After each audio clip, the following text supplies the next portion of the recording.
want to just do it sitting down? No. Yeah, that's fine. Do you want to stand up? No, that's fine. Okay. All right. How y'all doing? I'm Harvey. This is T, and This we're is Fortune Flip.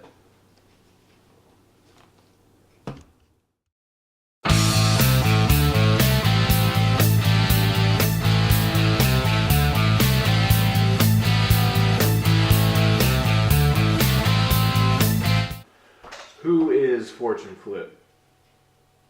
That's a loaded question. I don't know. I think it'd be less who is and more what is. Yeah. What is? Because who is comprised of many entities, if Yeah. you think about it.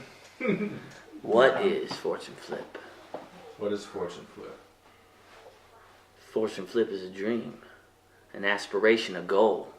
Okay. Fortune Flip is a lifestyle. Fortune Flip is taking your negatives and turning them to positives. Taking your misfortunes and flipping them and turning them to fortunes. Yeah. All right. I'm asked because that is a loaded question. What? Let me ask you another one. What is everybody's in the group creative process as far as the music comes and churning that out? I don't know. I feel like mine's more of a grueling process. I just I get a beat and I might not even work on it right immediately, and I'll just let it fester, and then something will pop in my head and I'll put it on, and okay, I'll get the tune and stuff. I can't sing, so once I get the hook down and what I want said, then I'll ship it to Harvey or give it to Brittany B. Cannon, and and then we get the vocals right on it, and then we add the hooks.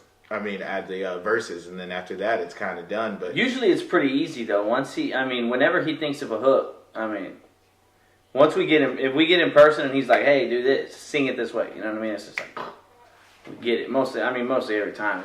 We never really had too much. There was a Desire we had trouble with. Remember, in the beginning we had trouble with Desire because he had a way in his head, like how it was supposed to sound, and then I had another way in my head, and that was one that I couldn't get until we went to the studio. You know what I mean? And when we got to the studio, then it was like. It always clicks together at the studio, even if we don't have... Technically, Desire was meant for a duet between him and Brittany. And then it kind of Brittany couldn't get the sound down. And so it was just and that Harvey practiced by himself. And it was crazy because I was kind of embarrassed to sing it how I had practiced it by myself because... I had never practiced it that way in front of someone else, you know what I mean? Mm-hmm. And so sometimes we don't get the full sound until we actually get to the studio. Because when I started doing it, when I heard it and I did it a couple times, I was like, nah, and then I did the way I practiced it, you know what I mean? It was just like, boom. And then he's just, okay, keep going, we did it a few times and they were like, yeah, that's it, Yeah. So sometimes it just depends, Sometimes we get together and we have our sessions and it's just like boom, boom, boom, boom, boom. Sometimes we get together and nothing gets done, It just depends, I guess, on our mental state at the time, If we're pissed off or if we're in a good state of mind, So, what you're saying is, sometimes you have to, I understand when an artist is, creating art, it's not all going to come out. Doesn't perfect. always come out. You have to adapt it. You have to do this, that. Kind of, try and catch lightning in a pan most of the time. Exactly.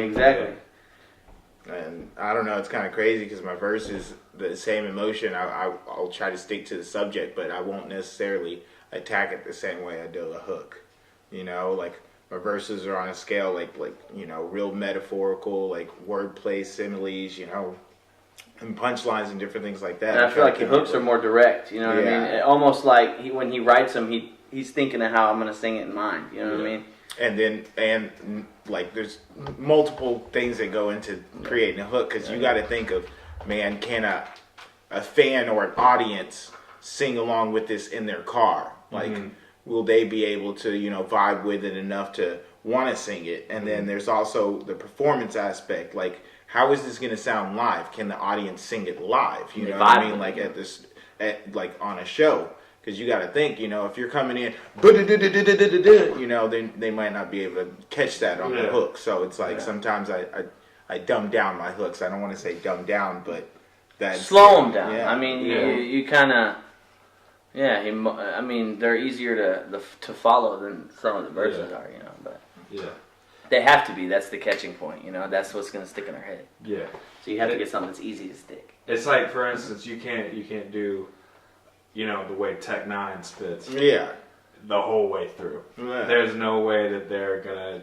The replayability on that song isn't gonna. Well, I mean, even on Tech Nine songs, he has other people do the hooks. Yeah, most, exactly. Most of the songs, them, there's for a that lot of reason. people are doing the hook, and it's kind of like it's for that reason. You're not gonna catch a bigger fan base by speed rapping, and it's proven to this day that the artists that come out, it's all like dumbed down and it's super repetitive and it's just like a bunch of mumble rappers, and that's what's selling and the kids are buying that. So it's proven that you can't do that, as opposed to 15, 20 years ago where it was solid wordplay in your hooks and no real dumbed downness, I guess you could say. For lack of a better word, that's what we're going with. But it seems, from what I gather, because I've jammed out y'all shit, it's not dumbed down though. It's very clever, a lot of clever writing. Well, I think in his head, and because sometimes because there's sometimes that he'll write a hook and I'm like, shit, I like that, and that sounds good. I mean, that's perfect, I'm a wreck it, and it's just, I mean, in his head it's dumbed down because he had something that he had thought of before that was a lot more. Yeah.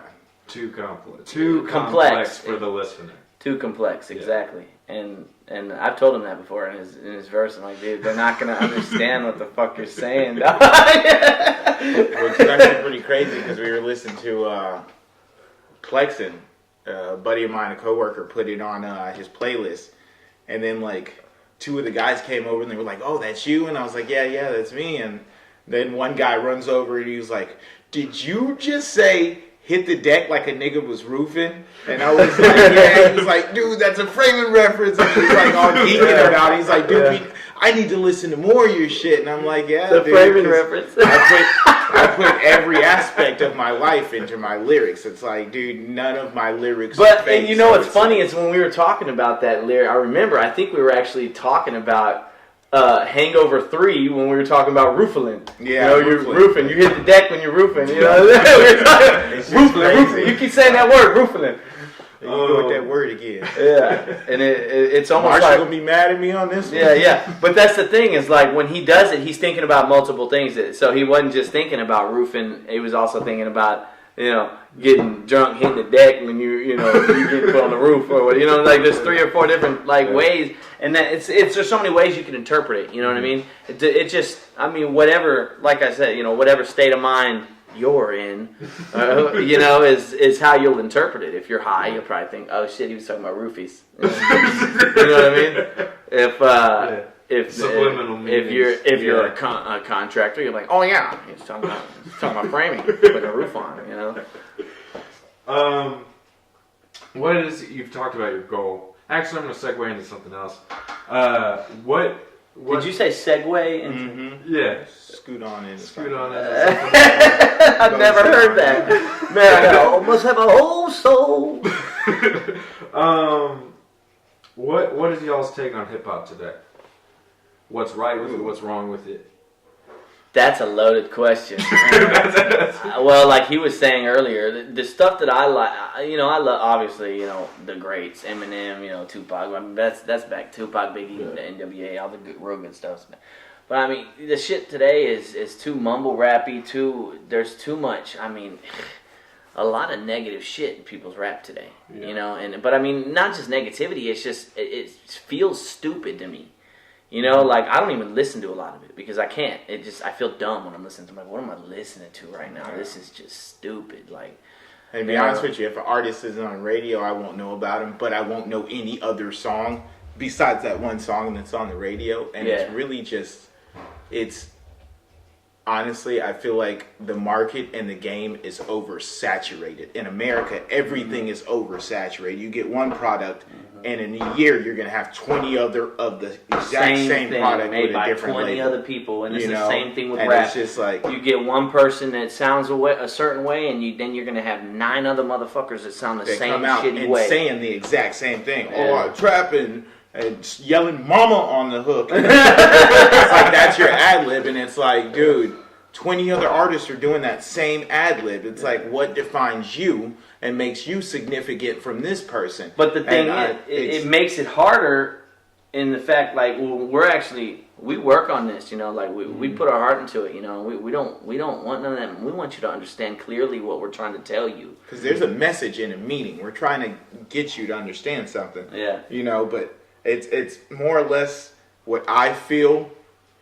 Not necessarily wrong, but I feel that either can be changed or shouldn't be, and that's cool for somebody to be in their lane. And if you want to be in your box, that's cool. But if you're talking about the exact same thing as the next man in the exact same way, You're in their lane. then there's no significance, there's no individuality, there's no identity in your music, and that's what It's not unique. I feel like there should be more rappers with messages like Logic. You know, I like the G-Eazy's, but even then, you know, like, and I don't want to say like, you know, regular names, but like my boy Richie or Chris Audio or Third Party, you know, and all these cats are good because they have a nice voice, they have a nice feel, their vibes are good on the tracks, but they're also individuals. There's They're something not different. running Chris around Audio. saying, trapping on my music, you know. It's just like to be able to set that apart, and your dynamics is what I think hip hop is missing. Yeah. So, what do you think y'all's goal is? You know, short term, in contributing to hip hop right now. I mean, short term, we just want people to get on it. Yeah, Start we listening just to our want to be music. heard, you know? Share our pages. You know, get us out there. Let us be known. You know, we know it's good music. We know that.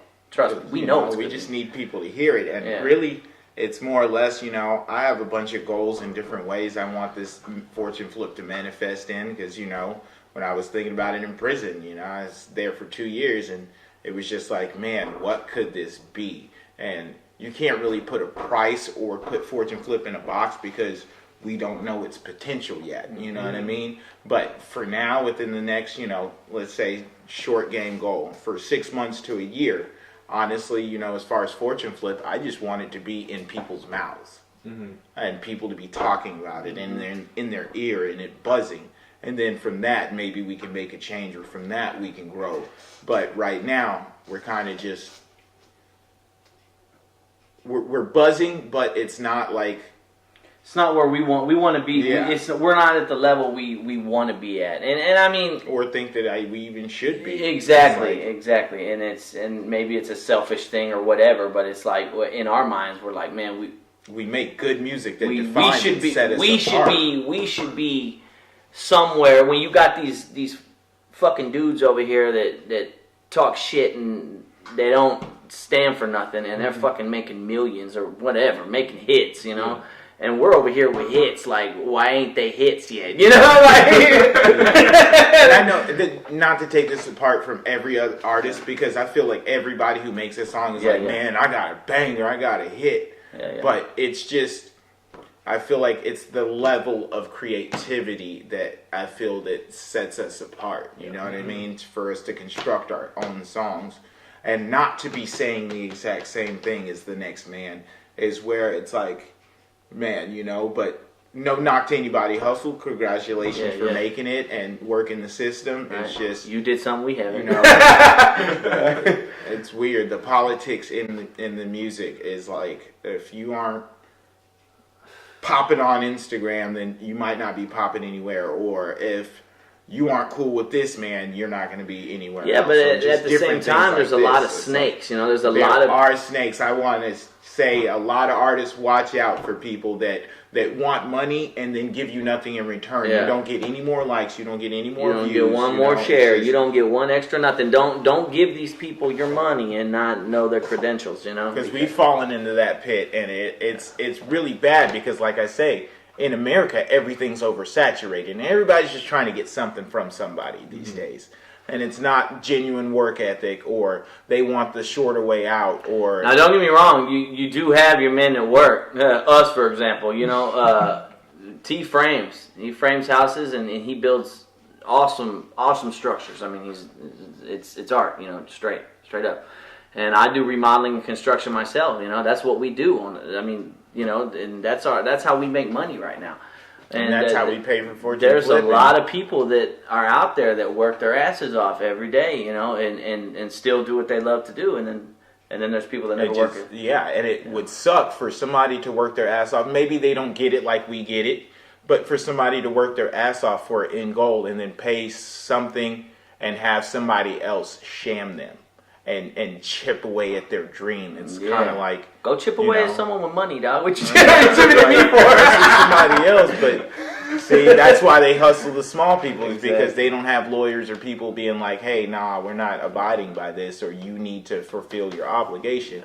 But, you know, not for this to be a negative interview and not to feel salty or anything, you know, it's just watch who you deal with, because, you know, Exactly. your goals can be shot down dealing with shiesty people, you know. But as far as the end goal, just to get back to the question, we just want us in y'all's mouths and ears. Yeah, and share everything you see. Share and like everything you see. We're on Facebook, YouTube, we're on SoundCloud, we're on all the major music outlets. I mean, anything you can pretty much think of. Yeah, anything that streams music, we are on. Yeah. So you check out Progressing the Struggle and Late Arrival. Yes, sir. What? Some more like bonus questions here we got. What do you think Fortune Flip can its potential is as far as you can see? Like, what could it become? We've never had a limit on the view of Fortune Flip. You know what I mean? He's always talked about, you know, how big it can be and what the brand can symbolize and it being a brand. You know, like a lot of these rappers today, they're not a brand name. They're just a, you know, one hit or whatever. And he's always and it's always been a thing where, you know, you can go as far as you want to take it. You know? It's like that longevity. I want to be able for Fortune Flip to sign artists, to, you know, get this person maybe a distribution deal, or maybe have a section to where Fortune Flip just does music videos. But I want it to be an entertaining entity. I want it to have rock, hip hop, you know, country. I want it to be able to sign actors, you know. I want it to be able to, you know, provide for different projects as far as housing developments and getting people jobs and fundraisers. Like, I feel that it can be disaster relief, anything, you know. You know, it's just like one of the top labels, as big as Interscope or as big as Shady Aftermath or Rock Nation. Like, Fortune Flip is not limited to one thing, and that's why when I came up with the name, it was just like, man, you know, like, flip what you're fortunate for, and everybody can relate to that because they are fortunate for something, or have been misfortunate and wish that they had something. So it's like, when you do get something, flip that and pay that forward to the next man. And that's what, in the end, we want Fortune Flip to symbolize, is getting good or wanting good and passing that to the next man, and hopefully you get good in return. And unity, man. And if you don't get good, you know, I don't want you to close your heart or be angry towards, like, you know, hey, I don't get this, so I'm not going to pass it to the next man, you know. But keep pushing it and keep your passion flowing, you know, like like he says, pass it to the next man, you know. I mean, if you see someone with talent, push them, you know. Throw their name out there. They got talent. They mean to be heard, you know. So, you know. So what Fortune Flip could be, and our dream and aspiration for it, is to be one of the biggest entertainment companies out there, you know. And not just that, probably a movement too. Yeah. Oh yeah. yeah. Complete movement. Oh yeah. A nation conquered, you know, united. And see, and like we say, unity. You know, me and T, we don't have the same views on a lot of things. You know, But that's one of the things that's brought us closer together is because we make it known, you know, and we talk about it, and we've known each other for so long that it's like, if I got something to say, I'm going to tell him what I got to say, and if he has something to say, he's going to look me in the face and tell me exactly. You know, it's not like, you know, just because we have different political views, and just because we, you know, he's black and I'm white, you know, and Mexican, that you know, we can't still be brothers. You know, I mean, straight up. I like Trump. He doesn't. We're still brothers. We don't let any of that affect us. We don't let any of that faze us. You know, we still love each other just as much as we would have, you know, whatever. You know, so I mean, we're all about unity. Everyone, you know, it shouldn't be about, oh, who's this or who's that. It should be about, you know, you're a good person. You got a good heart. We're gonna rep you. You know what I mean? So. Well, what's y'all's top 5? Top 5. We're gonna get into that. Top 5, yeah. Okay. Well, let's go top 3. Let's shorten it up a bit, make Top it more 3. simple. Should I mean that I think that's easier. That's, I mean, that's even harder. maybe Tupac, Logic, and Shady.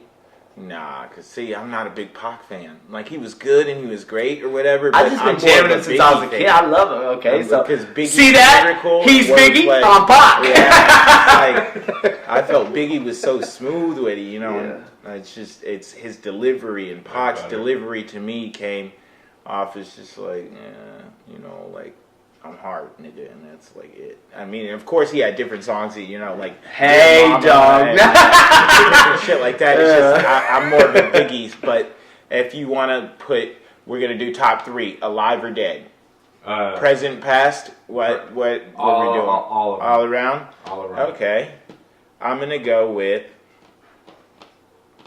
Eminem, number 1, hands down, when it comes to versatility, style, metaphorical, wordplay, everything. His creativity is That's why nobody messes with him. Right? That's why nobody can fuck with him. You know, but so Eminem is number 1. Let's see. My God, this is so hard. It's a loaded question. It's the hardest question you had. It's like asking a gamer what do you play? You know? Yeah, it's gonna be like name the best game out. Yeah. And honestly, right now my favorite's Titanfall 2. But let's see. It's so hard because like I have different ranks and different categories, and I section them off because I'm so complex. And that's another OCD, thing, you know. I grew up country, you know. So I mean, man, I could name out Willie, Haggard, man, Johnny Cash, boy. Ooh, I'm telling you, dude, King George. I mean, if I had a hat on, my hat would come off as soon as I said his name. You know? And shit, if you asked me like rock or like punk rock or anything like that, I'd be like Blink-182 and Heartbeat, number 1, just for their presence. When we were kids, man, skating, like, dude. You know, Blink-182, Weezer was a good one. I'd put them in my top 5 for sure. That's funny because I can kind of get like you know, a vibe from y'all's music. It's like, you know, it doesn't feel like the inspiration is just from hip hop. Derived from one place. Yeah. All around, like 21 Pilots. I'm gonna put them in my top 1 right now. Dude, their past 3 albums has just been awesome. Like crazy good, dude. It's been crazy. And then, you know, it's like, I don't know, top 5. That's so hard because I'm still only at Eminem. Kurt Cobain. I mean, we were talking about him earlier. Top 3. Okay. See, I want to say, but I have so many different categories. That's a loaded question, man. Don't ask me that. Don't ask that. We'll be here all fucking night. Let's narrow it down. Just hip hop.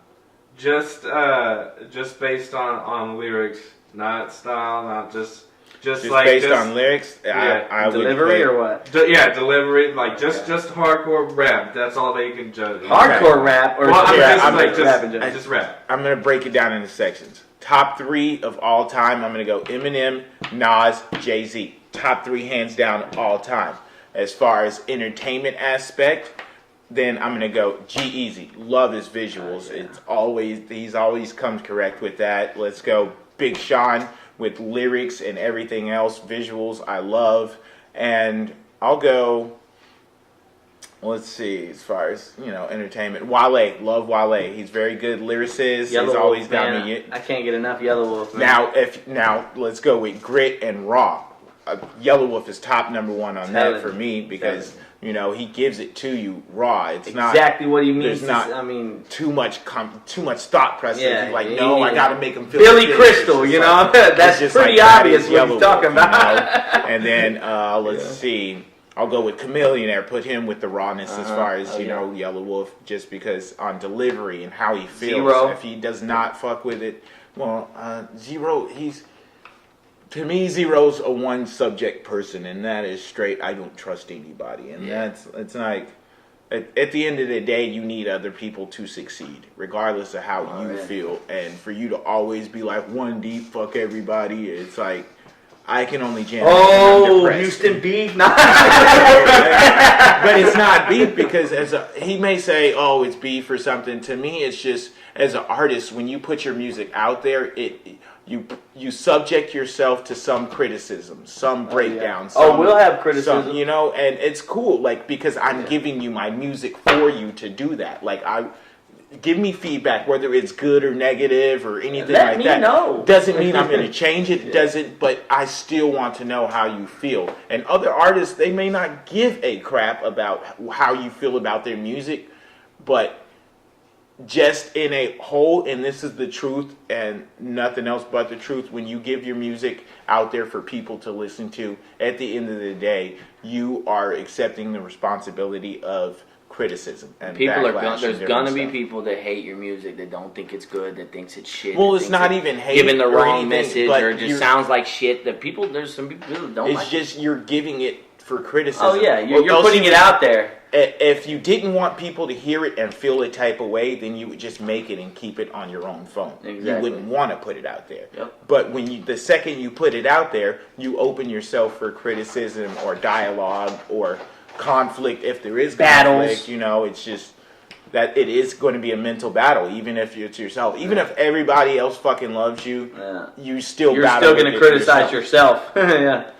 And the greats do it, you know. You got Kurt Cobain. He offed himself, you know. I don't want to say offed himself, no disrespect. I apologize for that. But, like, you know, and it's just, you know, Chester Benningfield, you know, or you know. Great musicians that had Yeah, everything. I mean, there wasn't too many people that didn't like their music.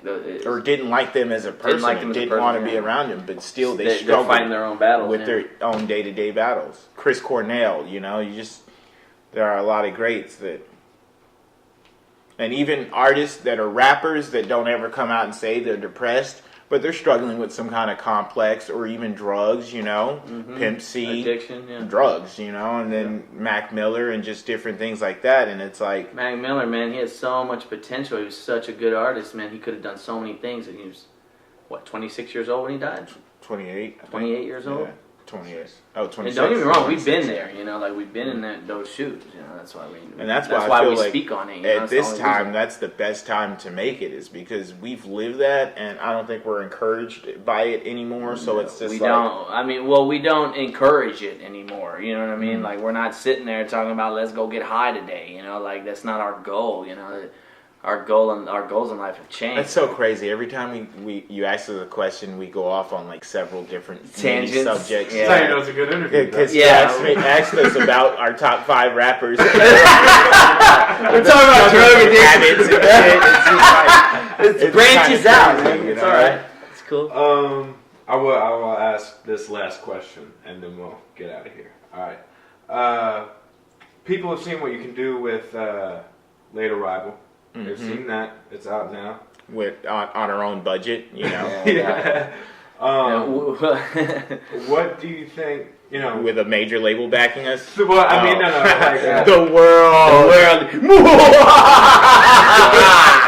well, basically, what do y'all have anything else cooking in the background? Oh yeah. We do. We have a little collab coming up with Updata, and then I'm Chris working on Audio. my solo project as well, and he's working on a couple solo, songs and stuff. I don't know if it's going to be an album just yet, or is it just going to be a couple? I'm not singles? sure yet. I mean, I haven't really gotten to that phase. You know? Yeah. I'm more. I'm just recording it right now. We're getting together. We're getting together the different artists, you know, because I'm doing some country music. So stay on the lookout for that. and you know, it takes a lot of. We don't play instruments, you know what I mean? So I gotta collect. I gotta collect these artists, and me and Mike Silva, you know, go check him out. Is he still going by Blackbeard? No, I don't think so. No, sir. It's Mike Silva. He's awesome. Engineer and great recorder. He's got you. He was with Blackbeard Studios whenever we did Late Arrival. He did Late Arrival. And before. Progression of a Struggle. We Yeah, also recorded with him. So he's I recorded a couple of tracks on my new album, which is going to be an EP. He's so versatile though, because it's like he can do a rock song, and then right after that we're in there doing a rap song with him, and then, you know, now I'm doing a country song with him, you know, and it's just every time we've had nothing but good experiences, you know, and so if y'all need someone to record, hit him up, Mike Silva. All right, I think that's gonna be it for today. Okay. All right. Well, I'm Tom Harvey. Actually, I'm sorry. I just want y'all to know, you know, if other artists to be on the lookout, you know, small time. Chris Audio, check him out. I want you to check out Richie. He's hot fire, you know, and as well Third Party. There's two brothers, and one does photography and recording. The other one he's strictly on music and stuff. Well, not strictly. I don't want to limit him, but he raps and guest verse and everything else, you know. And there's a couple of artists that we feel that are worth checking out, and I wouldn't tell it to you if I didn't believe in them, because I don't give you trash. MC Cash putting out some good music. Yeah. You know what I mean? You know, and then let's see, who else is really just popping right now? It's out of our area, not really anybody. That's about it. You know, well, definitely check out those artists. I want to shout them out. They've been good to us. Broken Beats. If y'all need beats, check out Broken Beats. Yeah. You know, and or hit up Updata as well. You know, they're doing some big things. You know, we can see the work and the collab, and efforts are monumental, to be honest with you. So it's just like, you know, we're all here to help each other. Don't give up on your dreams. If this is your dream, you know what I'm saying? Maybe even if you doubt yourself, you know, just don't stop. I'm not going to say that, hey, we're a success story, but we haven't stopped. So never quit. Not one time. Don't stop. You know, I can't tell my daughter she should do something if I myself have quit or given up in the same aspect. Can't tell our kids, pursue your dreams, go be whatever you can be, but be whatever you want to be, and then us be over here like, nah, we can't do that. You know what I mean? Because then our kids look at us like, well, if they can't do it, then we can't do it. And man, I love it when my daughter lights up talking about, oh, you're going to the studio. I'm like, yeah, I want to go, you know. And they see that, you know, and that's important, man. The kids are important.